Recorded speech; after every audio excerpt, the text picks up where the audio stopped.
안녕하세요. 문학수는다입니다. 안녕하세요. 챈들러입니다. 안녕하세요. 수진입니다.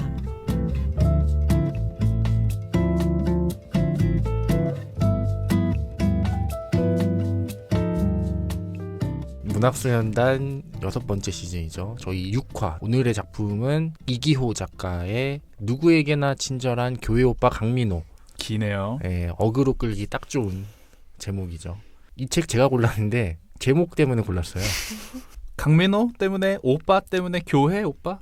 친절한 교회 오빠. 오빠. 그냥 오빠가 아니라 친절한 교회 오빠라길래 궁금했습니다.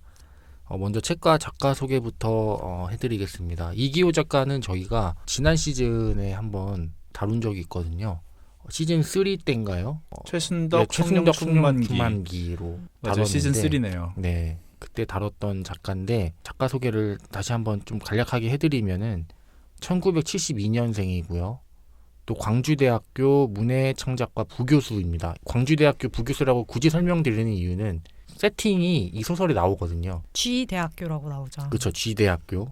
부교수라고까지 네, 정확히. 나와요. 그래서 이게 어느 정도는 이게 컨셉이 소설 오늘 컨셉이랑 맞기 때문에 그렇죠. 좀 소개를 해드리는 겁니다. 누구에게나 친절한 교회 오빠 강민호는 이기호 작가의 7개 단편이 수록된 단편집인데 이 중에 하나, 둘, 셋, 넷, 5개, 2개 빼고 5개의 작품의 주인공이 마다 살짝 다르지만 어떤 대학교의 연구실에서 뭔가를 하고 있는 그쵸. 누군가예요. 네. 그것이 뭐 교수일 때도 있고, 그러니까 대체로 이기호는 그냥 주인공을 자기랑 비슷한 사람으로 다 설정해 놨다라는 점에서 이 부교수라는 그쵸. 사전 정보가 꽤나 필요한 인상이 깊습니다. 거죠. 예.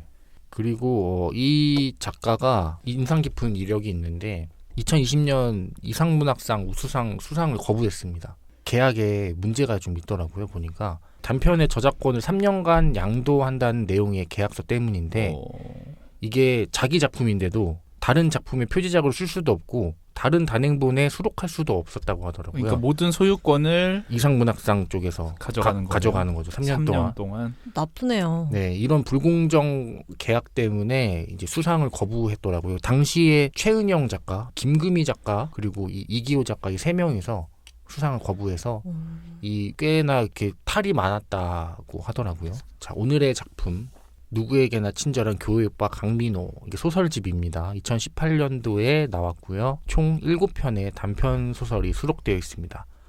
7편의 작품들은 최미진, 나정만, 권순찬, 박창수, 김숙희, 강민호, 한정희라는 이름으로 구성되어 있는데 이렇게 이름으로 써 있는 게 아니라 뭐 최미진은 어디로, 되게 다들 인상 깊어요. 마치 네. 누구에게나 친절한 교회 오빠 강민호가 매력적인 제목인 것처럼 네. 최미진은 어디로, 나정만 씨의 살짝 아래로 굽은 붐. 권순찬과 착한 사람들 너무 매력적이지 네. 않아요? 정말 다들 나를 혐오하게 될 박창수에게 오래전 김숙희가 아니라 오래전 김숙희는 제일 평범한 게 한정희와 나. 네. 이건 좀 실망이네요. 네, 뭐 이런 이름들로 구성되어 있는 책이고 이기호가 작중 인물로 전면에서 등장합니다. 그래서 이것이 소설인지 에세이인지, 실제 하는 소설가 이기호의 말인지 아니면 작중 인물 이기호의 말인지 헷갈릴 정도로 뭔가 작가 자신에 대한 이야기들 같습니다. 근데 뭔가 전면에 나서서 마치 우리가 지난 시간에 읽었던 주제 사람하고 눈먼 자들의 도시처럼 작가가 전면에 나서서 어떤 본인의 생각을 전달하려고 하진 않아요. 네. 이런 거야 개입하진 않고 그렇죠. 그냥 이기호의 이야기인가 네. 싶게끔. 이게 에세이인가? 이기호가 겪었던 일인가? 뭐 이렇게 헷갈릴 수도 있는데 이게 작가의 말에서 좀 밝혔거든요. 이게 소설인지 에세이인지 장르 구분조차 좀 무의미하게 애쓰면서 썼다고 합니다. 오늘은 그 7편의 작품 중에 표제작인 누구에게나 친절한 교회 오빠 강민호, 그리고 최미진은 어디로, 가장 먼저 나오는 소설이죠. 예, 그리고 한정희와 나, 가장 마지막에 나오는 네. 소설이죠. 처음, 중간, 끝 세 작품에 관해서 주로 얘기를 나눠보도록 하겠습니다. 이 책 읽어 마라. 그럼 이 책 읽어 마라. 오늘 읽어는 누군가요? 저 수진입니다.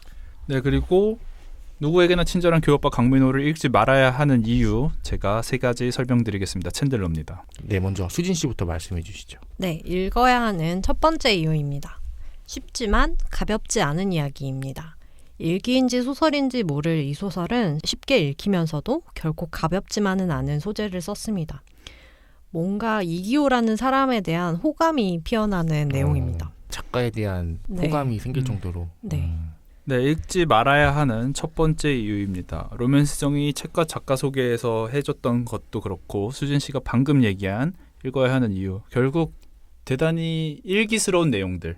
오늘 내가 누굴 만났고 어떤 일이 있었고 어떻게 했고 어디 갔다 왔고 그 얘기를 뭐 아내랑 얘기를 했고 난 뭘 느꼈고 우리 현실에 일어나는 그냥 일들을 써놓은 건데 아무래도 여기서 이제 스케일의 문제가 발생을 합니다. 너무 그냥 우리 얘기예요.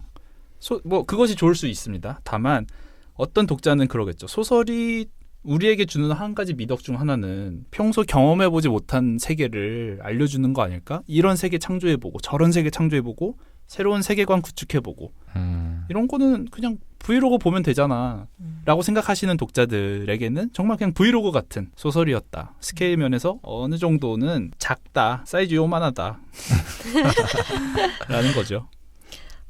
같은 맥락에서 이어지는 읽어야 하는 두 번째 이유입니다. 우리가 경험한 삶을 다시 되짚어 볼 수 있습니다. 일상의 작지만 어려운 문제들에 대해서 우리가 느끼는 복잡한 감정을 성찰해보는 가장 좋은 매체는 글이라는 것을 다시 한번 깨달을 수 있습니다. 세계의 확장은 이렇게 밖으로도 이루어지지만 안으로도 이루어진다는 거 느낄 수 있을 것 같습니다. 네. 읽지 말아야 하는 두 번째 이유입니다. 세계관을 짤 거면 잘 짜야 돼요. 어설프게 짜면 세계관 충돌이 벌어집니다. 무슨 얘기냐면 아까 얘기했죠.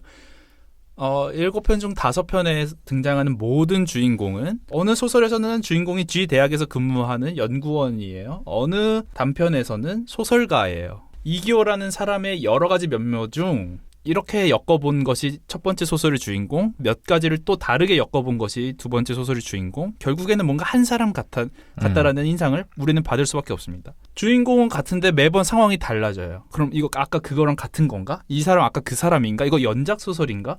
세계관의 충돌이 발생해서 읽는데 약간의 혼란을 초래합니다. 읽어야 하는 세 번째 이유입니다. 작품으로부터의 공감이라는 경험을 잘 이끌어내는 노련한 작가입니다. 내가 겪어본 적 없는 경험을 서술한 작품에서 우리 기억 어딘가에 묻어두었던 우리가 인생을 살면서 경험한 수치심, 씁쓸함, 작은 기쁨과 작은 슬픔, 아련함, 미안함, 고마움 같은 감정을 놀라울 정도로 잘 불러냅니다. 네, 읽지 말아야 되는 마지막 이유입니다. 이거는 이 소설집 말고 소설 단편 누구에게나 친절한 교회오빠 강민호 표제작 그 편 한정으로 너무 열린 결말이에요. 사실 이건 열린 결말이라고 할 수도 없어요. 결말이 없고 사실 뭐지? 문을 열어뒀다가 아니라 그냥 문을 안 만들어 놓은 기분? 여기가 문인지 어딘지 경계선조차 문 지방조차 만들어두지 않았어요. 여기서 이게 이렇게 끝난다고? 안 들어갔던 거 아닐까요? 애초에 네. 읽다가 그 무엇도 파악하지 못한 제가 되게 나 읽기 레벨이 아직도 부족한가? 나 아직도 센스가 없나? 스스로를 의심하게 하는 아주 못된 책입니다. 로맨스 정은 본인이 골랐다고 고른 이 책. 네. 이거부터 제가 공표하겠는데 오늘 이후로 이기호 작가는 제 3대 문인의 반열에 올랐습니다. 3대 문인. 3대장. 네. 한국에서 가장 사랑하는 3명의 작가를 고르라면 이기호를 넣을 것 같아요. 박민규 작가는 제가 워낙 자주 얘기했고 또 시 분야에서는 우리 박준 시인 그리고 또 오늘의 이기호 제 3대 문인. 되게 이기호랑 박민규랑 느낌 비슷하지 않았어요? 그렇죠. 결이 비슷해서 약간 비슷한 사람 만나는 느낌이긴 한데 그러니까 박민규랑 이기호랑 만나면 진짜 재밌을 것 같아요. 서로 이렇게 개그 주고받고 하는 게 되게 잘 맞을 것 같은데 그만큼 제 취향에 너무 딱 맞는 작가라는 거를 이번에 좀 알게 됐습니다. 처음에는 아까 제가 말씀드렸지만 제목만 보고 골랐거든요. 이제 이기호 작품 중에 왜 이걸 골랐냐면은 제가 그 경향신문에서 예전에 그 이기호가 그 미니픽션이라고 그런 걸 좀 기고를 했었어요. 되게 짧은 단편 소설을 정말 손바닥 소설 같은 거를 쓰는 코너인데 그거를 정말 몰아보다가 와 진짜 제대로 된 책 한 권 읽어보고 싶다. 왜냐하면 미니픽션이 너무 괜찮거든요. 이거는 뭐 이렇게 언론사 준비하시는 학생들이나 이런 취업 준비하시는 분들이 뭐 여타 뭐 장문이나 글쓰기를 할 때 참고하시면 정말 좋을 만한 맞아요. 그런 제목 짓는 거 보세요. 누구에게나 친절한 네. 교회오빠 강민호 최민지는 어디로 이거 바로 읽고 싶잖아요. 시작하면은 그러니까요. 이제 면접관들이 읽고 싶어지는 글을 쓰는 그런 건데 미니피션도 그랬습니다. 그래서 제가 딱 좋아하는 스타일의 글쓰기를 하는 작가를 찾았습니다. 제가 시즌 3 때 이제 최승덕 성령 춘만기로 처음 이기호 작가를 만났었는데 성경처럼 썼어요. 너무 컨셉 잡았어요. 네, 너무 컨셉을 잡았어요. 내용은 없고 컨셉만 있는 기획만 있는 느낌? 그러니까 이런 식의 글쓰기도 보여줄 수 있다는 되게 실험적인 작품이었기 때문에 이 이기호라는 작가의 진면모를 좀 파악하기가 어려웠습니다. 근데 이번 작품집을 통해서 이기호 작가가 어떤 글을 쓰는 사람인지 이런 거를 알 수 있게 된 거죠. 너무 마음에 들었고 저는 아까 챈들러 씨가 말씀하신 것처럼 반대로 그 읽지 말아야 하는 이유에서는 이제 스케일이 작다. 뭐 새로운 세계를 제공을 하는 게 작가의 의무다. 뭐 이런 식으로도 말씀하셨는데 저는 또 수진 씨랑 결을 같이 하는 게 어떤 그런 거대한 세계관이 있는 이야기 갑자기 눈이 멀어버리는 극단적인 세팅 또 어떤 판타지 어디 SF 이런 것보다는 저는 제가 지금 발 딛고 있는 이 위치에서 이렇게 고개만 살짝 돌려가지고 이렇게 주변을 보게 하는 작품을 되게 좋아하거든요. 그러니까 뭐 그래서 그 누구냐 김혜란. 그렇죠. 네. 바깥은 여름 같은 제 주변 이야기 예를 들면은 다큐 3일 같은 이야기. 그렇죠. 제가 그런 것도 좋아하거든요. 생생정보통 좋아하고 6시 내 고향 좋아하고 그리고 카페에 혼자 기자가 앉아있는데 천직이네요. 근데 힘들더라고요. 그러니까 보는 건 좋아하는데 제가 하는 건 별로 안 좋아해서 그리고 약간 카페에 앉아있는데 옆자리 연인이 좀 싸운다거나 이럴 때 귀를 기울이게 되고 나도 모르게 듣게 너무 되죠. 재밌고 약간 그런 느낌을 저는 받았습니다. 그리고 이런 부분에서는 뭔가 그 이스라 에세이를 처음 읽었을 때의 그런 느낌? 와 이거 정말 잘 쓰네. 정말 내가 좋아하는 스타일의 글쓰기다라는 거를 느낄 수 있었고 또 이 작가는 또 칭찬만 하게 되는데 이런 생활 유머 그리고 어떤 리빙 포인트 그 통찰 포인트까지 갖춘 작가입니다. 그럼에도 이제 굳이 흠을 잡다면은 이제 미적지근한 결말 뭔가 이렇게 매듭지어지지 않는 그런 아쉬움이 있었음에도 불구하고 저에게는 또 콩깍지가 쓰였기 때문에 이것도 뭐 하고 싶은 거 다 해. 네, 이게 여운이 좀 남네. 왜냐하면 뭐 때때로 나는 뭐 이러면서 갑자기 자기 뭔가 생각을 인스타 감성으로 끝내요. 근데 저는 이게 또 여운 있게 느껴졌기 때문에 저는 오늘 여러모로 되게 즐기면서 읽었습니다. 수진 씨는 어떠셨나요?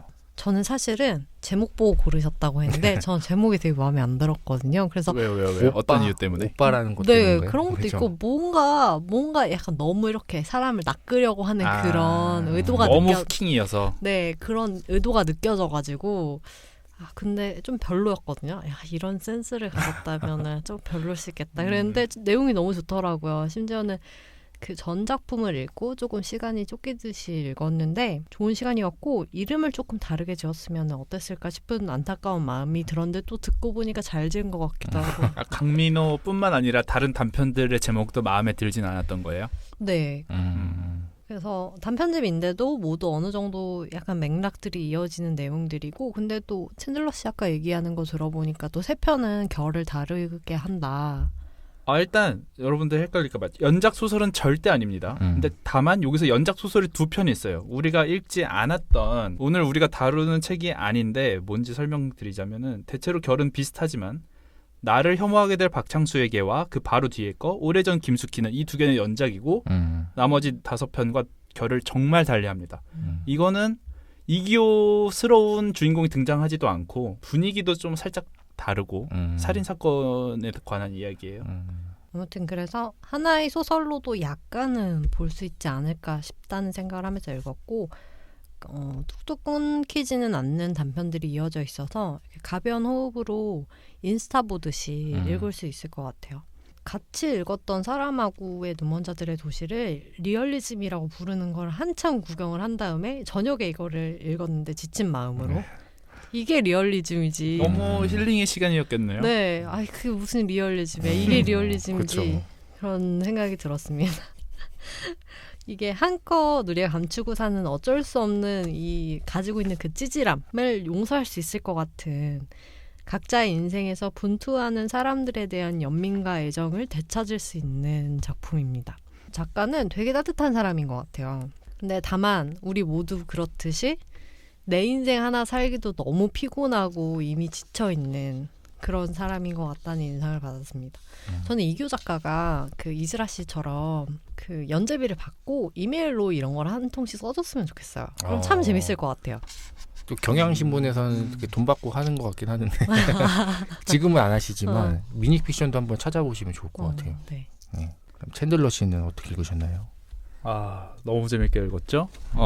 진짜 얼마만 저 이거 읽으면서 특히 다른 작품은 아니고 이 첫 번째 거 최미진은 어디로 정말 재밌죠. 읽으면서 정말 깔깔거리면서 읽었어요. 육성으로. 저 유튜브 재밌는 유튜브 영상 보는 것보다 훨씬 웃었어요. 진짜 읽으면서 너무 행복하더라고요. 너무 재밌고 이 사람의 위트 와 진짜 대단하다. 그리고 어느 정도 스스로에게 뿌듯한 것도 있습니다. 콧대가 좀 올라간 건 뭐냐면 이 책은 로맨스정이 골랐지만 제가 선발대로 나서가지고 이 책 집 가는 길에 빌려가지고 왜냐면 그 전에 너무도 끔찍했던 책이 한 권 있어서 한번 선발대가 나서가지고 이 책 손절해야 될지 안 해야 될지 정찰을 하신 거죠. 정찰대였는데 아무래도 표제작 먼저 읽게 되잖아요. 정찰대니까 강민호를 읽었는데 살짝 이상한 거예요. 조금 난해한 거예요. 이거 가능할까? 이거 빨리 튀어야 되는 거 아닌가? 빨리 발 빼야 되는데 이거. 저희가 심지어 다른 책을 하냐 마냐로 얘기를 나누기도 했었잖아요. 그 상황에서 제가 그래도 이기호인데 저도 뭔가 이기호에 대한 좋은 선입견이 하나 있어요. 이거 예전에 성령 충만기 때 얘기했던 거라서 굳이 여기서는 얘기하지 않겠는데 아무튼 그것 때문에 잠깐만 있어봐라. 하나만 더 읽어보겠다고 하필 최미진은 어디로를 읽었는데 그걸 제가 깔깔거리면서 읽으니까 이것은 이기호는 분명 매력적인 글을 쓴다. 이거 매력적이다 하고 이걸로 가시자. 내가 좀 더 읽어보겠다. 탁월한 이 선견지명 탁월했다라고 자평합니다. 장난이고 이기호는 제가 봤을 때 노골적으로 나 글 잘 써를 티내는 작가는 아닌 것 같아요. 맞아요. 막 현란한 문장을 쓰는 작가는 아닙니다. 근데 읽다 보면 누구나 이기호 글 잘 쓴다 인정할 수밖에 없는 그런 사람. 말하자면 좋은 향수 뿌리는 사람은 아닌데 그냥 살냄새가 좋은 사람 이런 느낌일까요? 그리고 거기다가 기본적으로 그냥 타고난 이야기꾼. 어떻게 하면 사람들을 귀 기울일 수 있을까를 연구한 사람이 아니라 그냥 그렇게 말을 해온 사람. 그냥 타고난 사람이라는 생각이 들었습니다. 이것도 광주 문예창작과 부교수를 일하면서 갈고 닦은 스킬일 수도 있겠지만 그것보다는 그냥 이 사람에게 내재된 타고난 어떤 그런 재능처럼 느껴졌고요.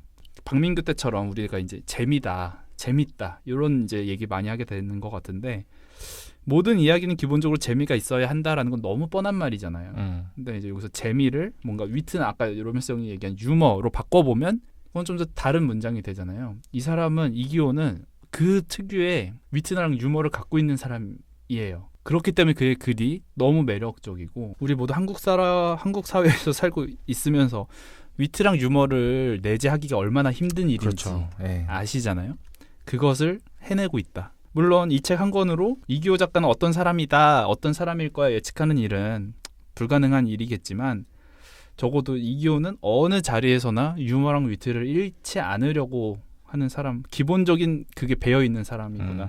그런 걸 알게 돼서 너무 반가웠고요. 그리고 또 작가의 말은 더 파격적입니다.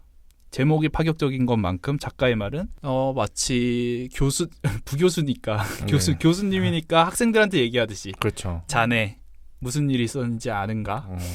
내가 어제는 뭘 먹었다네. 어제는 이런 일이 있었다네로 단해체로 작가의 말을 쓰는데 그것조차 너무 매력적이고 사실 이거 왜 웹툰 작가들이 휴재 공지하면서 또 작품 하나 쓰는 그런 기교 부릴 때 있거든요. 맞아요.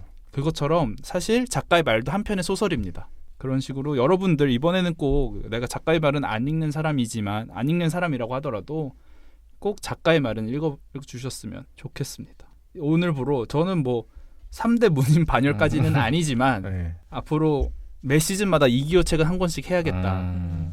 직장에 들어갈 만한 책이다. 매 시즌 이기호의 책을 우리 한 권씩 합시다라는 제안 드리면서 이기호의 다른 책들을 찾아서 떠날 준비가 되었다. 저도 너무 이기호에 대한 무한 애정 느끼면서 이 책을 읽었습니다. 네, 이 광주대학교 문해창작과 학생들은 어떤 이 사람 안 겪어봐서 그러네라고 할 수도 있겠지만 그러니까 이 교수님 해릴 수도 있잖아요. 네. 진짜 꼬장꼬장할 마치 수 정보라 있어요. 작가님이 네, 학점 잘 안 주는 것처럼 네. 왜 이렇게 못 쓰니? 라고 말할 수도 있는 이거 쉽잖아 이렇게 쉽게 써 이런 식으로 할 거. 너 이게 재밌다고 생각하니? 라든가.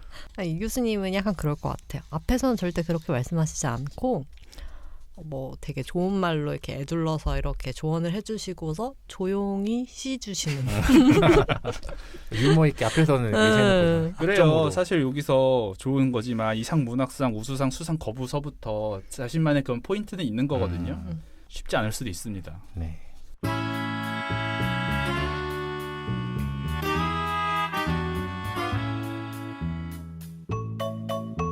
연관 검색어.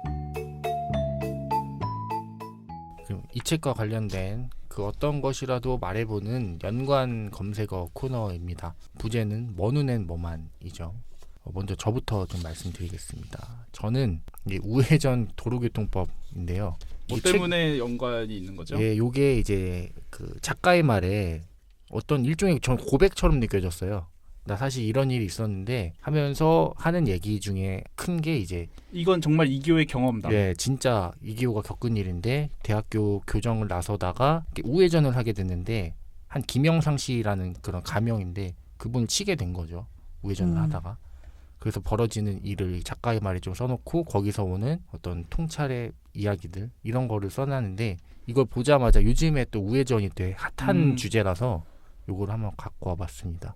2022년 공포된 개정 도로교통법 시행규칙에 따르면은 이렇게 된 지가 얼마 안 됐어요. 7월 12일인데 이때부터 바뀐 거거든요. 운전자는 차량 신호등이 적색일 때 우회전하는 경우 정지선 또는 그 횡단보도 및 교차로에서 교차로 직전에 정지한 후 우회전을 해야 합니다. 그러니까 무조건 한 번 멈춰야 된다. 브레이크 세게 밟아라. 예, 멈췄다가 끽 하고 가야 되는 거죠. 무조건 멈춰야 됩니다. 원래는 이제 횡단보도에 사람이 그렇죠. 속도 슬슬 줄이면서 멈췄다가 이렇게 지나갈 때 슥 유연하게 빠져나가는 게 있었는데 운전자는 무조건 이제 일시 정지를 해야 되는 걸로 바뀌었기 때문에 여러분도 운전하시는 분들 있잖아요. 또 수진 씨도 그렇고. 수진 씨 운전하시는데. 네. 네.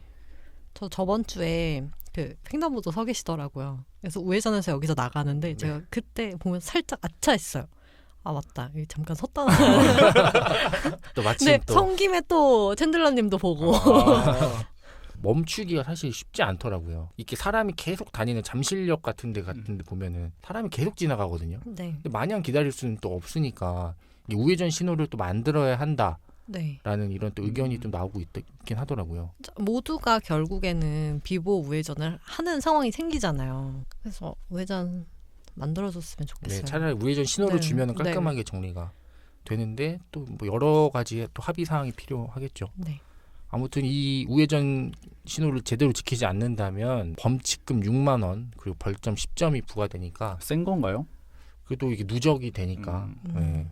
제가 첨언을 하자면 그것도 최근에 세졌어요. 황색 전멸등은 그 속도를 줄여서 가면 되는데 적색은 무조건 서야 됩니다. 제가 이것 때문에 한번 사고가 나가지고 크게 뒤었습니다. 아, 이건 또 체험담이네요. 네, 그래서 너무 슬펐고 제가 그 이후로 이제 몸에 제가 4차선 대로 주행 차량이었는데 이제 앞에서 차들이 쭉 붙어서 제 앞뒤로 가고 있는 상황이었어요. 그러니까 속도가 있는 거죠. 쭉 이렇게 가고 있는데 제가 이렇게 하필이면 딱 지나갈 때 그 안쪽 골목에서 차가 X5가 이렇게 팍 와가지고 정말 정면으로 이렇게 팍 박혔어요. 누가 봐도 제가 억울한 상황이었는데도 경찰관 아저씨가 그러시더라고요. 정지했어야 된다. 내가 그 상황이었어도 나도 절대 못 썼을 텐데 근데 아무튼 간에 법으로는 당신이 위반이니까 당신이 잘못한 거. 100대 0? 네, 그래서 거의 9대 1? 이 정도로 갔어요. 그래서 정말 조심하셔야 됩니다. 아무도 없어도 반드시 서야 돼요. 그죠. 한문철 TV 열심히 보십시오. 한문철 유튜브. 그 다음 챈들러 씨의 연관 검색어는 뭔가요? 네, 정발산역에 대해서 오늘은 제가 깊이 알려드리고자 정발산역 갖고 왔는데 왜 정발산역이 연관 검색어냐? 어디서 연관성이 있느냐? 첫 번째 소설, 첫 번째 단편 소설 최미진은 어디로입니다. 최미진은 어디로는 중고거래에 대한 내용이 있어요. 중고거래를 하는 장소가 바로 정발산역 2번 출구. 챈들러 씨 나와버리죠. 롯데백화점 앞. 완전히 챈들러 씨의 완전? 구역. 완전 구역이죠. 여기선 절 볼 수 있어요. 기다리시면 제가 퇴근할 때 맨날 내리는 역이라고 보시면 됩니다. 정발산역. 그러면 어디쯤에서 슬리퍼 신고 달리셨을지도 약간 예상이 다 가시나요? 알아요. 그래서 너무 웃겼어요. 그래서 진짜 정발산역에서 이제 중고 거래를 하기로 하고 이번 출구 롯데백화점 정문 앞에서 이제 책 거래를 하다가 갑자기 튑니다. 뛰어서 주염역 쪽으로 달렸다고 나와요. 그리고 그 지역 일대에 오피스텔이 좀 있거든요. 많죠. 딱 거기 사는 사람이 바로 최미진의 전 남친 되는 사람인 거고 아무튼 자 정발산역 일산의 중심. 이제 일산도 많이 커졌어요. 정말 오리지널의 일산. 딱, 완전 구도심. 그 일산이라고 한다면 결국 대화역 3호선입니다. 대화역, 주염역, 정발산역, 마두역, 백석역 요 5개를 아우르는 지역이 일산이고 그 정가운데 정발산이 있는 정발산 아래에 바로 위치한 것이 바로 정발산역입니다. 산 이름 딴 거죠. 그리고 이제 부역명 이런 거 거래하잖아요. 팔잖아요. 부역명으로 이제 아람누리. 이 정발산 여러분들 익숙하시다면 그겁니다. 그 옛날 쿵쿵따에서 산기슭. 네, 산기슭에 서브 날려주는 네. 스콘발 산기슭. 그 임창정 네. 정발산 산기슭. 네. 그 라인 바로 그 정발산인데 정발산 사실 크진 않습니다. 해발 100m가 채 안 돼요. 그리고 정상까지 자전거 타고 갈 수 있습니다. 정상까지 아스팔트 쫙 깔려 있고요. 아무튼 그런 정발산역 여러분 한번 정말 왜냐면 일단 정발산역 여러분들도 많이 오셨을 수 있는 게 고양시 꽃박람회 할 때 정발산역에서 내리세요. 맞아요. 그렇기 때문에 여러분들도 와보셨을 수 있고 스크린 도어 뭐 요새는 다 설치돼 있고 뭐 그 정도 설명드리겠습니다. 그리고 제가 연관 검색어 할 때 많이 참고하는 게 이제 나무위키거든요. 네.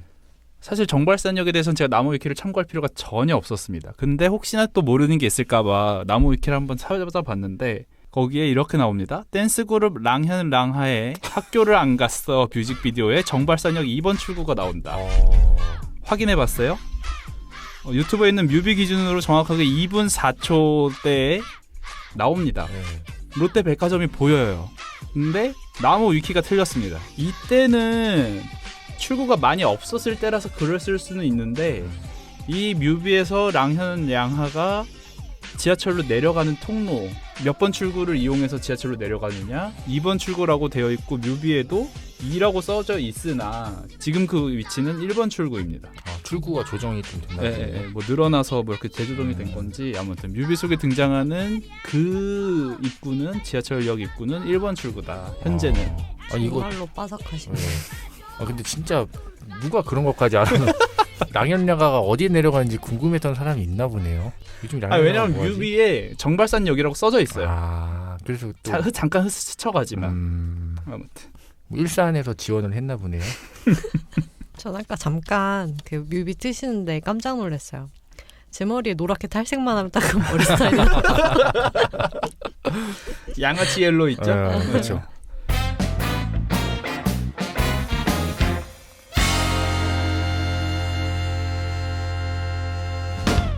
오늘 저희가 누구에게나 친절한 교육과 강민호에 나오는 새 작품을 다뤄볼 예정인데 아까 뭐 책 소개에서 설명드렸지만 오늘 다룰 작품은 최미진은 어디로 그리고 누구에게나 친절한 교육과 강민호 그리고 한정희와 나입니다.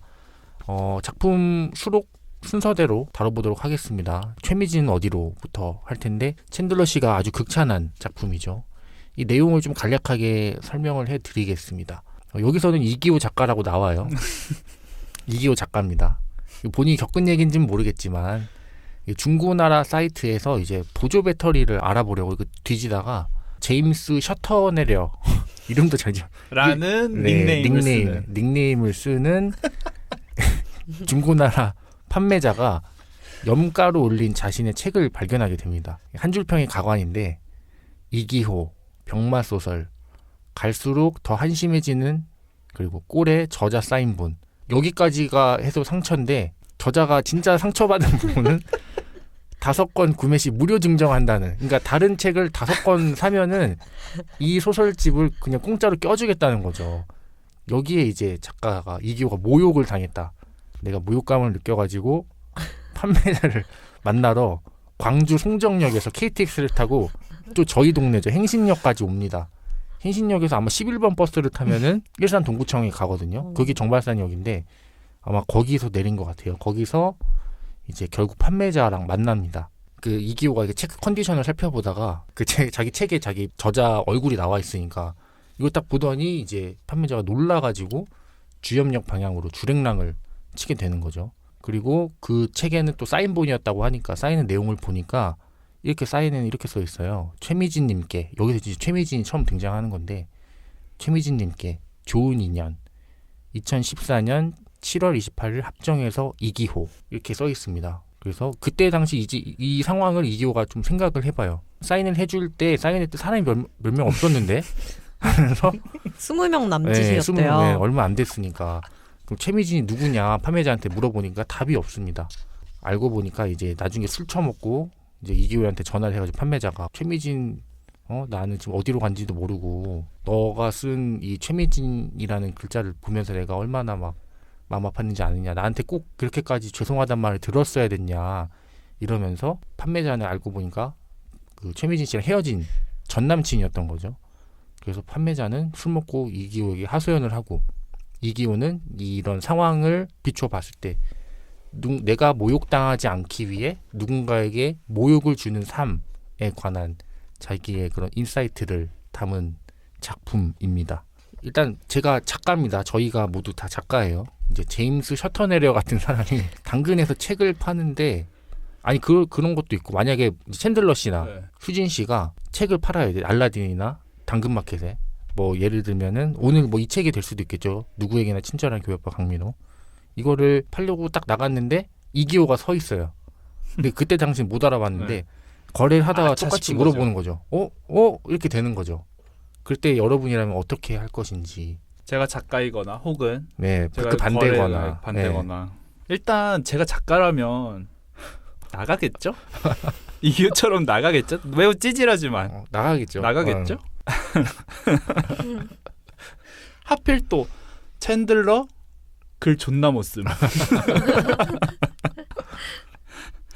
매우 가짜ным. 꼴에 지 사인이라고 해놨음. 이러면은 진짜 면상 한번 보고 싶어서 나가지 않을까요? 제가 광주에 사는데 일산까지 갈 수 있을지는 모르겠어요. 작가라면 또 다를 수 있겠죠.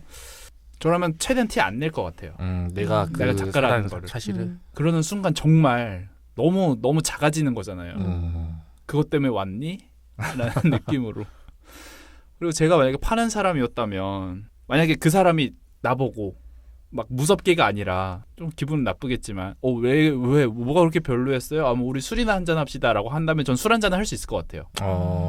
그리고 마치 문학소년단에서 얘기하는 것처럼. 네. 아니면 문학소년단을 나오라고 하겠네. 그렇죠. 그게 가장 좋은 방법이죠. 네. 근데 예전에 챈들러 씨 그런 경험 있지 않았나요? 저희가 박상영 작가에서 얘기를 했는데, 맞아요, 만약에 박상영 작가가 문학소년단을 들었다, 그 편을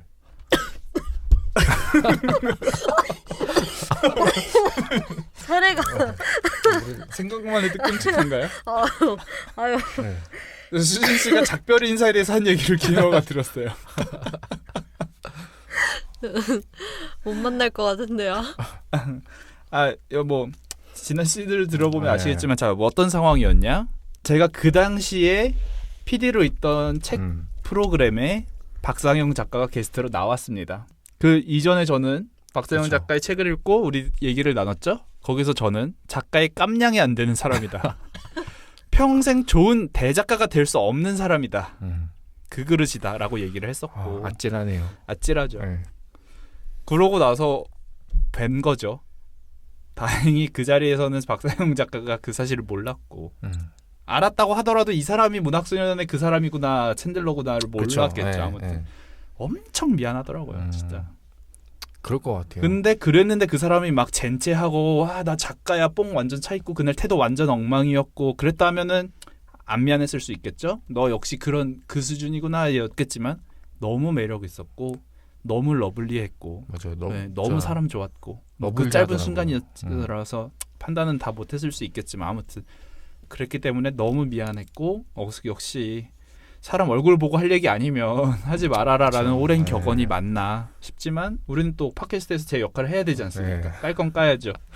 아무튼 그 자리에서 PD님 원학수는 챈들러시죠.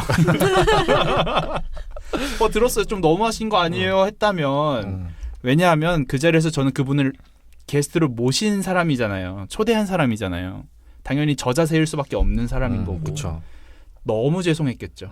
나 때문에 이 프로그램이 그쵸. 그 회차가 해를 받는구나라는 것 때문에 너무 죄송하고 이래서 회사에서 여러분들 다른 거 하지 마세요. SNS 하지 마세요. 조심하세요라고 맞아요. 하는구나. 입 조심해라. 네. 이런 거죠. 그렇기 때문에 제가 지금 챈들러라는 이름으로 활동을 하고 있는 겁니다. 수진 씨가 만약에 김영하를 만났다. 어떻게 하실 겁니까? 작별 인사 어느 팔려고 날 했는데. 엄마가 불러요. 수진 씨 엄마가 수진아 지금 나 카페에 엄마 오랜 친구랑 앉아있어. 와서 인사 좀 드려라 아저씨한테. 갔어요. 김영하야.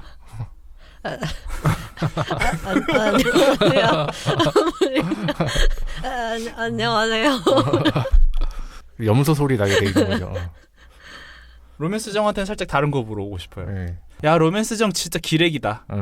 진짜 한번 보고 저도 나갈 것 같아요. 근데 대신에 요즘에 또 마스크랑 모자 쓰면 최대한 변장을 해가지고 나가서 볼 것 같아요. 안 보고는 제가 그럼요. 속이 상해서 대체 누군가 너는 얼마나 잘나는지 한번 보자. 근데 잘났으면? 잘났으면은 그냥 거기서 상처받고 집에 돌아올 것 같은데 그 얼굴 한번 보고 싶고 제가 판매자인데 그 작가를 이렇게 이기호 작가를 만났다 하면은 저도 도망갈 것 같아요. 제임스 셔터내려처럼. 기자로서 그런 일 많잖아요. 뭔가 내가 되게 지적한 네. 깐 사람이 있어요. 그 사람이 뭐 개인적으로 만날 수도 있잖아요. 그게 또 그 높은 자리에 계신 분을 아니 그러니까 그분은 이제 모두 전반적으로 그렇긴 하지만 근데 또 공교롭게 제주도를 한번 같이 갔단 말이에요. 그때 사적인 일로? 유세 때 한참 그때 가서 이렇게 본 그는 좀 달랐어요. 그러니까 역시 사람 가까이 보게 되면은 또 마냥 그렇게 막 욕할 수는 없겠구나. 왜 주변 사람들이 그렇게 실드를 치고 막 충신들이 생겨나는 좀 알긴 알겠더라고요. 그런 면모들이 좀 보이긴 하니까 이게 멀리 있으니까 괜히 이렇게 얘기할 수도 있는 것 같아요. 만약에 저희가 막 구독자가 막 7만 명, 8만 명 되는 팟캐스트인데 이렇게 쉽게 얘기하지 못할 것 같거든요. 사실 김영하 작가도 들을 만한 그런 영향권에 있을 테니까. 네. 그래서 약간 책 읽는 텔레비전 프로그램 같은 데서는 그렇게 좋은 얘기밖에 못하죠. 신랄하게 못하는 것 같아요. 그렇죠. 또 뭐 유명한 작가님들이 워낙에 TV 출연을 많이 하시기도 하고 하니까. 그렇죠. 나는 이 작품, 이 프로그램 안 나갈래? 뭐 이럴 수도 있잖아요. 그럼 꼬이잖아요, 스텝이. 요 정도만 하고 넘어가야 될 것 같은 게 아마 이기호 소설을 읽어보시면은 딱 요 정도. 네. 더 얘기하면은 사실상 뭐 읽어주는 거나 다름이 그쵸. 없는. 그리고 더 이상 뭔가 할 게 없을 것 같아서 이제 그리고 우리가 정말 찬찬히 살펴봐야 할 우리가 중지를 모아서 토론해야 할 머리를 맞대고 집단 지성을 발휘해야 될 책은 그러니까 할 단편은 따로 있기 때문에 그 문제 단편으로 한번 넘어가 보죠. 예. 이거 좀 우리가 파악해야 돼요. 우리가 머리를 합쳐야 돼요. 네, 이거 뭔가 좀 알아봐야 될 것 같은데 이 작품 바로 오늘의 표제작이죠. 누구에게나 친절한 교육바 강민호입니다. 이것도 줄거리를 간략하게 좀 말씀드리겠습니다. 남자는 이제 김종수고요. 선생님입니다. 여자친구도 윤희. 둘 다 교사고요. 이게 교원 연수를 이렇게 말레이시아로 가기도 하나 봐요. 말레이시아 코타키나발루 여기서 윤희라는 그 인물이 이슬람 사원에 가서 뭔가 마음에 그런 걸 느꼈어요. 뭔가 마음의 울림. 나는 이제 앞으로 이슬람 교도가 돼야겠다 생각이 들어서 한국에 돌아와서도 원래는 기독교인이었는데 네. 한국에 돌아와서도 정말 독실한 무슬림이 됩니다. 그래서 이 교사인데 학교에 히잡을 쓰고 나가요.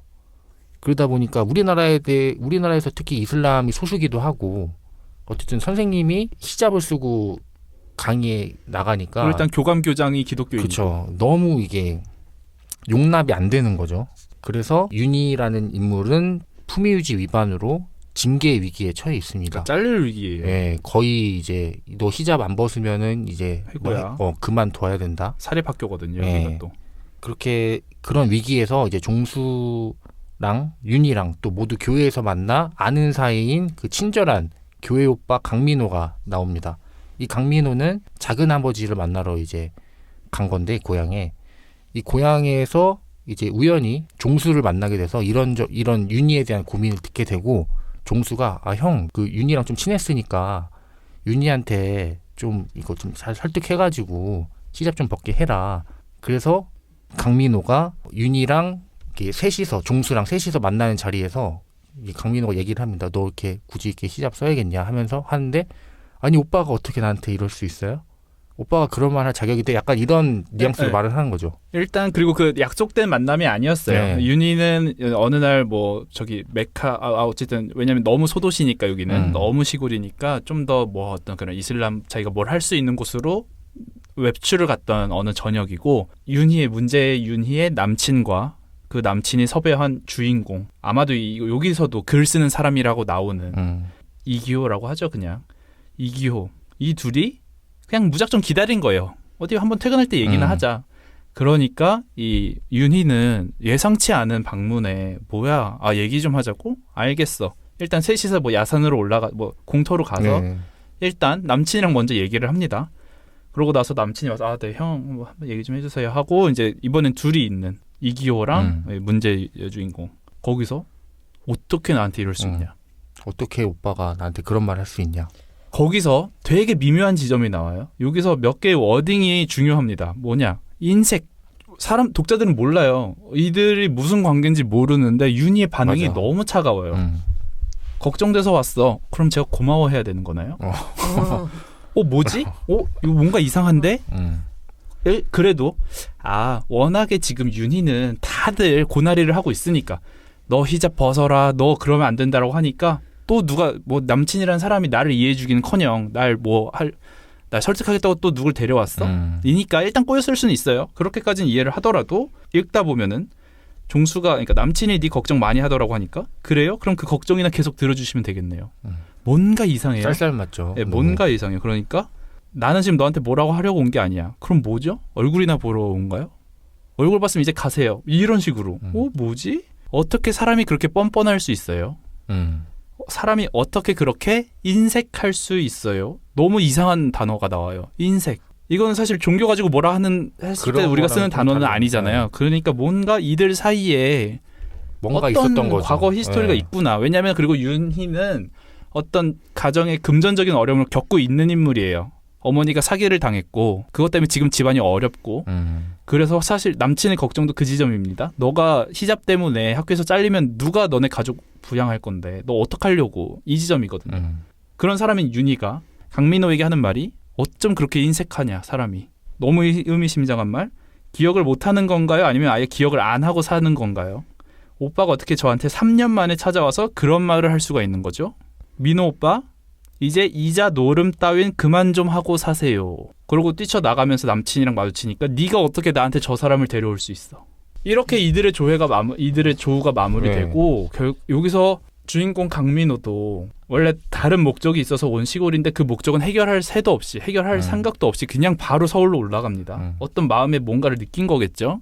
서울로 올라가서 아내랑 현재 결혼을 하고 자식이 있어요. 아내랑 얘기를 할 때 어떠한 독자들에게 유일한 힌트가 제공이 됩니다. 분홍색 스트라이프 비키니. 윤희가 입었던 것과 아내가 갖고 있는 비키니가 똑같은 것이다. 사실 똑같은 건지 몰라요. 그냥 분홍색 스트라이프 비키니다. 두 개가 다. 여기까지만. 네. 그러고 그냥 끝나요. 이게 뭐냐. 그러니까 제가 말씀드린 열린 결말조차도 아니다. 뭘까요? 그나마 유추할 수 있는 건 전남친? 비키니를 선물했다는 게 그런 게 아닐까 싶기도 하고. 아내는 5년 전인가 샀다는 비키니잖아요. 네. 근데 윤희는 3년 만에 나타나서 그런 거니까 내연 관계. 강민호와 윤희는 내연 관계. 내연까지? 그 정도까지 아니었을까요? 비키니를 준다는 의미가 사실상 엄청 저는 딥하다고 생각이 들었거든요. 근데 이게 또 단순한 전남친 전여친이 아니라 이자 노름을 했다라는 거는 돈 빌려줬다라는 거예요. 그러면 강민호가? 아마 뭔가 그 빚을 진 게 어머니가 빚을 졌다고 했잖아요. 그거랑 뭔가 관련 있지 않을까요? 강민호네 집안이랑. 그리고 또 작은 아버지랑 또 의미심장한 지점은 이 남자 둘이 종수랑 남자친구인 종수랑 이 강민호 교회 오빠 강민호 종수한테는 교회 형이죠. 강민호가 얘네 집 앞에서 윤희 집 앞에서 기다리고 있을 때 교회 목사님인가 집사님인가가 지나가면서 이 둘을 마주쳐요. 강민호에게 되게 반갑게 인사합니다. 오랜만에 내려왔으면 교회부터 들려야지 이러면서 너무 반갑게 인사를 하는데 남자친구인 종수한테는 너무 쌀쌀맞게 대해요. 굳은 표정으로 쳐다봤다 그러고 도대체 그건 또 무엇이며 뭐 굳이 러프하게 해석하자면 여자친구가 이슬람교로 전향할 동안 넌 남자친구란 사람이 뭐 했냐 이 정도의 질타일 수도 있겠지만 어떻게 다르게 본다. 만약에 정말 강민호랑 이 여주인공이 전 연인 관계였다면 이 교회에서는 종수가 이 사람을 채간 거라고 오해할 수도 있는 거고 커플 브레이커다. 중간에 종수가 끼어들었다. 라고 너무 의문스러운 지점이 많아요. 그걸 너무 속 시원하게 해소할 여지가 없고. 네, 이 떡밥을 좀 뒤에서 좀 길게 이어가지고 풀어줬으면 재밌었을 것 같은데. 그렇죠. 윤희랑 그래도 그 민호랑 또 윤희의 힘든 얘기를 사실 미리 알고 있었잖아요. 민호는 그 종수한테 듣기 전에 쪼그려 앉기 전에 꽤나 깊은 사이였던 거는 확실하고. 그렇죠. 이자노름 인색하다라는 점에서는 그러면 그 관계에서 혹시 돈을 빌려준 건가? 아무튼 여러모로 뭔가 아까 챈들러 씨 말이 정확한 것 같은 게 아예 수진 씨도 그렇고 뭐 아예 들어간 적이 없거나 우리가 아니면 문이 아예 없거나 그렇죠. 저도 그래서 뭐 윤희는 왜 강민호한테 화가 나 있나 이런 것도 되게 궁금했거든요. 그러니까 이런 거를 뭐 깊게 생각 안 하고 작품으로 봤을 때는 왜 빡쳐 있지? 이 생각이 드는 거예요. 둘이 뭔가 있는 것 같긴 한데 그게 이제 뭐 나중에 이제 분홍색 스트라이프 무늬 비키니로 이제 어느 정도는 짐작을 하게끔 하긴 했는데 저희끼리는 결론이 안 나는 이건 정말 것 같아요. 작가 데려다 놓고 뭐냐 이거. 근데 또 상상에 맡기겠다. 그렇게 하겠죠. 아마도 누군지 모를 여러분이 문학소년단을 구독하지 않으셨던 분이 강민호라는 제목 때문에 들어오셨다면 나 너무 이걸 읽고 이해가 안 가는데 이들의 방송을 듣는다면 해답이 될까? 그래서 오셨다면 안 됩니다. 저희가 해드릴 수 있는 건 여기까지예요. 네. 아무리 중지를 모아도 머리를 모아도 우리는 대답을 그렇죠. 이건 작가만 알고 있는 것 같아요. 무책임하게 다음 편으로 넘어가 보죠. 네, 다음 편은 단편집 중에 가장 마지막 작품입니다. 한정희와 나입니다. 이게 어떤 내용인지도 간략하게 설명을 드리겠습니다. 이게 소설가인 나의 눈으로 바라본 아내의 먼 친척벌이자 딱한 사연을 갖고 나의 집에 얹혀 살고 있게 된 초등학교 6학년 한정희라는 아이에 대한 이야기인데 이 관계 되게 묘해요. 되게 복잡하고 되게 가계도를 그려놔야 돼요. 아내가 어렸을 적에 형편이 어려웠어요. 집안이 사정이 어려워져서 부모님이 어린 아내를 친구네 집에 맡겨요. 그러니까 부모님의 친구네 집에 딸이 얹혀 살게 된 거죠. 하지만 너무 잘해줍니다. 오히려 친딸로 생각할 만큼. 그래서 아내의 집안 사정이 그래도 좀 나아져서 아내의 부모님이 장모님 장인어른이 자 우리 애이 이제 데려갈게요. 그동안 너무 고마웠어요. 이제 우리가 키울 수 있을 것 같아요. 했을 때 아쉬움을 느끼고 아내가 그 집안에서 사라진 이후에 너무 헛헛한 나머지 입양을 합니다. 남자아이를. 꽤 큰 아이. 네, 왜냐면은 아내가 중학생이 돼서 갔으니까 거기서부터 이어서 키우자라는 그건지는 모르겠지만 중학생을 입양을 해요. 남자아이를. 그 남자아이가 결혼해서 낳은 딸이 바로 한정입니다. 여기서도 이 입양한 남자아이가 컸을 때 사기를 쳐가지고 교도소에 가서 이 딸을 키울 사람이 없게 되자 이혼했거든요. 키울 사람이 없게 되자 이제 나가 아내의 부탁으로 왜냐면 아내도 이복 오빠라고 할 수 있나요 이거를? 근데 사실상은 마음적으로는 심적으로는 이복 오빠라고 생각하지 않을까요? 심적인 이복 오빠의 딸 조카 말하자면 조카 고모라고 부르니까 를 데려와서 키우는 이야기. 그 한정이라는 아이가 이기훈의 집에 같이 사는데 집에도 이미 아이 둘은 있고 그렇죠. 거기에 이제 같이 살면서 꽤나 평화로운 일상이 이어지는 것 같다가 한정희라는 그 아이가 학교 폭력을 일으키게 되고 학폭위에 또 올라가게 되고 이런 내용입니다. 얹혀 사는 한정희를 주인공이 괴롭히지는 않았을까? 그런 거 절대 아니고요. 가까운 사이였습니다. 정말 그렇죠. 이리저리 뭐냐면은 아빠가 사기꾼이니까 좀 그렇게 막 좋은 가정 환경은 아니었어요. 그렇기 때문에 한정이는 어릴 때서부터 이 집 저 집을 전전한 것처럼 오자마자 아이스럽지 않은 모습을 보여줘서 주인공의 마음을 아프게 하고 아내 생각이 또 나죠. 네. 아내가 그렇게 컸었을 테니까. 그래서 주인공이 되게 잘해주고 한정이도 모난 점 없게 되게 잘 따르고 누가 봐도 너무 착한 아이, 착하고 사랑스러운 환경인데 갑자기 어느 날 학폭을 했다 얘가.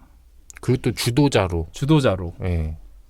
정확한 사정은 나오지 않지만 정말 한 것 같고 오해가 아닌 것 같고 한정이는 사실 나쁜 애였던 것 같고 그것을 안 주인공이 결국에는 폭발해서 너 정말 나쁜 아이구나. 그 뒤로 이어지는 아주 본인이 말하는 아주 못된 언어들. 예를 들면 그런 거겠죠. 남의 집에 얹혀 사는 뭐 그런 멘트들을 했겠죠. 아비가 사기꾼인 뭐 이런 멘트들이었을 것 같아요.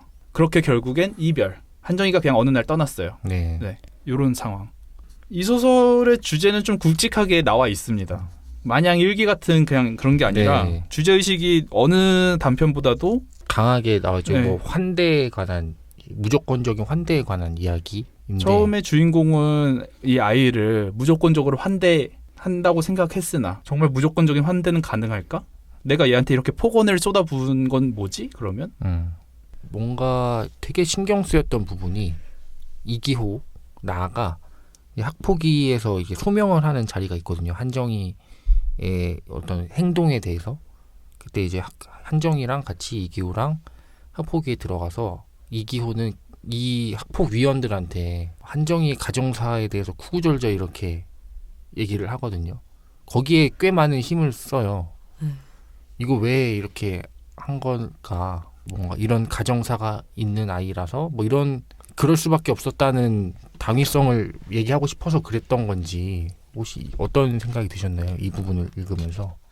이 부분을 읽으면서 본인도 모르게 비겁했다라고 느꼈어요. 왜냐하면 이 가정사를 줄줄이 그 소명하는 데서 읊은 이유가 한정이에 대해서 실드를 치기 위해서가 아니고 결국에 이 한정이가 사고를 쳐서 자기가 보호자 입장으로 여기를 이 문제를 해결하기 위해서 왔는데 책임을 지려고 자신이 어쨌거나 책임자니까 왔는데 사실은 내가 한정이에 대해서 책임이나 뭔가 그런 권한이 있는 사람이 아니다.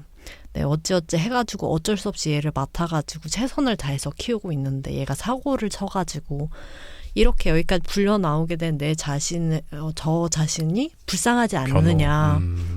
그런 면에서 얘를 조금 이런 내가 불쌍하니 이런 얘를 조금 용서를 해준다면 나의 이런 상황을 조금 해결할 수 있을 것 같다라고 본인 실드를 치는 거지 아이에 대한 실드가 아닌 것 같다는 생각이 들었거든요. 그래서 되게 이 이기호라는 이 고모부가 되게 호감이었는데도 여기서 좀 실망했어요. 이 아이의 어떤 교육 부분에 있어서는 내가 부족했다라고 인정을 하는 거였으면 굳이 얘기 안 했을 것 같아요. 제가 이 아이의 고모부지만 아이가 이렇게 된 데에는 저의 책임도 있습니다. 죄송합니다. 하고 끝냈으면 됐는데 설명을 하는 것 자체가 그렇게 느껴졌습니다. 그러니까 무조건적인 환대는 아니었다라는 거잖아요. 처음에는 너무 아껴주고 싶고 너무 잘 케어해주고 싶은 아이였으나 얘가 학폭을 저지른 이후에는 그 이후에 내가 한번 물어봤지만 그것들이 전혀 뭐 아무것도 아이고 우리 이러고 놀아요. 이거 전혀 뭐 심각한 거 아니에요라고 어떤 폭력성이 내재된 아이를 봤을 때 거리감을 두고 싶었던 걸 수도 있겠죠. 그리고 이런 아이 얘가 이런 아이라면 내가 환대할 만한 사람이 아닌 것 같은데 그래서 그 학폭에서의 태도가 나왔던 것일 수도 있고 그리고 그런 무조건적인 환대는 불가능하다는 얘기를 하려는 건지. 누구나 이제 자기는 그런 사람이 아니다. 절대적으로 난 무조건적으로 환대를 할 줄 아는 사람이다. 라고 생각을 하고 있지만 사실상 작은 사건들 작다고는 하긴 좀 어렵겠지만 그런 사건들 앞에서는 그런 게 다 이렇게 뭔가 무의미해지는 이기적인 모습을 좀 말하고 싶었던 게 아닐까 라는 생각도 들었습니다. 그만큼 이 아이를 사랑하지는 않았던 것 같아요. 연민이나 동정을 한 거지 사랑은 아니었던 것 같고. 그래서 애가 그 학폭이 끝나고 나서 사과문을 써야 되는데 사과문을 고모부가 작가니까 이런 거 잘 쓰니까 고모부가 대신 써주면 안 돼요? 이렇게 얘기하니까 너 어린 게 염치도 없이 너 진짜 나쁜 아이구나 그렇게 얘기하잖아요. 맞아. 여기서 이 사람이 작가라는 게 이 사람의 모든 생각, 환대 어쩌고 저쩌고 하는 생각에 큰 영향을 미칩니다. 왜냐하면 이 사람은 작가로서 평소에 고통받는 사람들에 대해서 써오면서 나는 그 사람들에 대해 항변을 할 준비가 되어 있는 사람이고 그런다고 느껴왔는데 그런 작가인 내가 이 상황에서는 어떻게 해야 되는 건 거지? 그동안 내가 작가로서 그냥 허울 좋게 했던 것들이 갑자기 무너지는 거예요. 내 진짜 그릇은 이만큼밖에 안 되는구나. 스스로에 대해서도 약간 실망을 했던 것 같아요. 이렇게 이제 개별 책들을 개별 단편들에 대해서 살펴보는 걸 마무리하면서 이 전체 소설집의 가장 큰 특징 아마도 모두가 제목서부터 느꼈을 너무도 노골적으로 드러나는 이름들. 사실 지난번에 읽은 사람하고의 눈먼 자들의 도시가 유별나게 사람 이름이 안 나왔다 뿐이지 원래는 그냥 소설은 다 주인공들의 이름을 지어 놓잖아요. 그렇죠. 그런 점에서 사실 이기호의 이 소설들이 특이할 건 없어요. 강민호이라는 이름, 뭐 최미진이라는 이름 어느 소설에나 다 등장합니다. 지난번에 읽었던 김영하의 소설 나나파권 나는 나를 파괴할 권리가 있다라는 것 같은 경우에 이제 C, K 등의 이제 이니셜을 사용하면서 오히려 이제 그때는 저희가 C와 왜 K를 썼을까 사람 이름 말고 했는데 아무튼 이 소설에서 가장 특이한 점은 그걸 제목에까지 썼다라는 거. 제목에 다 최미진, 강민호, 한정희, 나정만 뭐 이런 식의 이름이 구체적인 이름이 들어간다라는 거. 무엇을 의도한 걸까? 그냥 다만 되게 힙해 보이긴 해요. 그 효과를 노린 거일 뿐일까? 뭐 이런 고민이 좀 들더라고요. 이런 거는 일반적인 해석은 이제 뭐 주변의 이야기처럼 느끼게끔 되게 평범한 이름들을 넣어놓은 거잖아요. 뭐 최미진 내 주변에 친구 한 명 있을 것 같고 뭐 이런 효과 때문에 이름을 그렇게 넣은 것 같긴 한데 한편으로는 제가 이 작품을 읽어서 그런진 몰라도 읽고 나서의 소감은 그래 한정이라는 애는 이름을 가진 사람 보통 이랬어. 약간 괜히 좀 저한테는 그런 생각이 좀 들더라고요. 강민호도 뭔가 강씨니까 뭔가 안강채 좀 고집 세다 뭐 이런 얘기가 하고 이런 근데 뭐 이런 작가의 그런 이름에 대한 이미지도 좀 주기 위해서 그런 것 아닐까? 라는 생각이 들었습니다. 책 갈피. 네, 그러면 이 책에서 가장 인상 깊었던 문장을 살펴보는 책갈피 코너입니다. 먼저 수진 씨의 책갈피는요? 페이지 85에 안타깝지만 성가신 것, 그것이 그때 내 솔직한 마음이었다. 우리가 오늘 얘기 안 한 권순창과 착한 사람들인데 이게 다른 한정이야 나에도 적용되는 내용인 것 같고 어떤 호의에 대한 그렇죠. 네, 공통적인 감정인 것 같아서 넣어봤습니다. 네, 그다음 로맨스 정이 책갈피를 꽂은 문장은 한정이와 나 중에 나온 문장입니다. 페이지로는 263이고요. 이게 어떤 내용이냐면은 그 학폭 피해 학생 어머니를 만나러 사죄를 하러 일단은 학폭위가 열리기 전에 합의를 보기 위해서 이제 작가가 찾아갔는데 나오는 부분입니다. 미주의 어머니는 덩치가 좀 컸는데 이제 막 퇴근을 했는지 반팔 블라우스에 감청색 정장 바지 차림이었다. 눈이 크고 조금 돌출되어 있는 인상이었다. 언젠가 갑상선이 안 좋으면 그런 증상이 나타난다는 글을 본 적이 있었다. 이건데 학폭에 대한 사과를 하러 가는 자리에서 눈 보더니 갑상선이 안 좋으신가 보다. 이런 생각을 하는 작가의 그 정말 솔직함. 별로 나는 이 사과에 대한 진정성 따위는 중요하지 않고 그 순간에도 나는 이 사람을 보면서 딴 생각을 하고 있는 거죠. 정말 막 내가 사죄하는 마음으로 온 게 아니라 이 아주 막 눈이 튀어나와서 갑상선이 안 좋은가 보네. 이 생각을 하는 거를 여기다 써놨어요. 이런 디테일함이 저는 너무 천재적이다. 주인공은 별로 중요하게 생각 안 한다. 이 사태에 대해서. 내 책임이 아니다라고 생각을 하고. 너무 뛰어나다는 네, 이런 문장으로 써냈다는 게 너무 인상 깊었습니다. 근데 저는 같은 맥락에서 그 당근 거래하는 내용 뭐였죠? 최미진은 네. 어지러워해서 그 도망을 가는데 왜 도망가지? 라고 생각하지 않고 그런 게 나와요. 슬리퍼를 신었다고는 믿을 수 없을 만큼 엄청나게 빠른 속도였다. 맞아요. 같은 맥락인 것 같아요. 맞아요. 네, 특이하신 분인 것 같아요. 진짜. 디테일이 있는 네, 디테일이 분이죠. 살아 있습니다.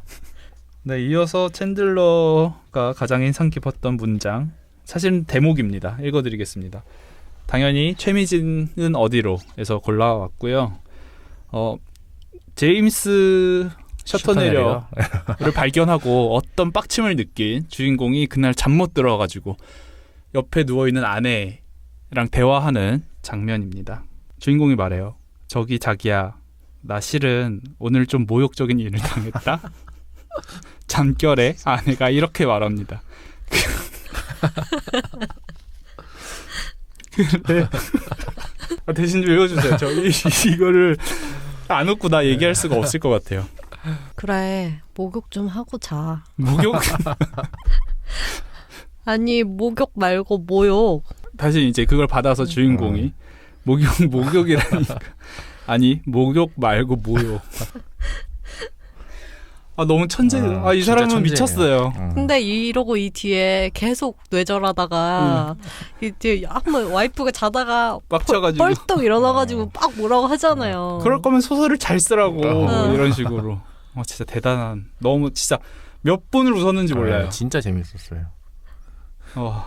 이런 소소한 재미가 진짜 개그맨이 꽁트 네. 쓴 진짜로 뭔가 예능 작가로도 대성할. 자, 그러면 호평 일색이었던 강민호 거 말고 오늘의 책 한 줄 평과 별점 매겨보면서 끝내려고 합니다. 먼저 로맨스 정은요? 네, 로맨스 정입니다. 광주 보양 소설 맛집 이기호 한방 삼계탕. 오늘 초보기니까요. 그래서 삼계탕인 거예요? 네. 별점은 5점 만점에 4.5점입니다. 맛집이라는 거죠? 네, 정말 맛있게. 그러니까 문학으로 몸보양할 수 있다라는 거죠. 이어서 챈들러입니다. 그래서 당근에 이기호 소설 올리면 작가님 만날 수 있나요? 5점 만점에 4점이요. 차라리 빌런이거나 영웅이면 인생이 쉽지. 5점 만점에 4점입니다. 오늘 뭐 은하수네요. 훌륭합니다. 네. 부디 이규 작가님이 이거 들으시고 기분이 좋으셨으면 좋겠네요. 학생들에게 넌지식 링크 하나 걸어주셨으면 좋겠네요. 다음 주 읽을 책 소개해 주세요. 네, 다음 주 읽을 책은 저희 장강명, 예전에 저희 표백으로 한번 만났었는데 이 장강명 작가의 한국이 싫어서라는 작품 읽어보도록 하겠습니다.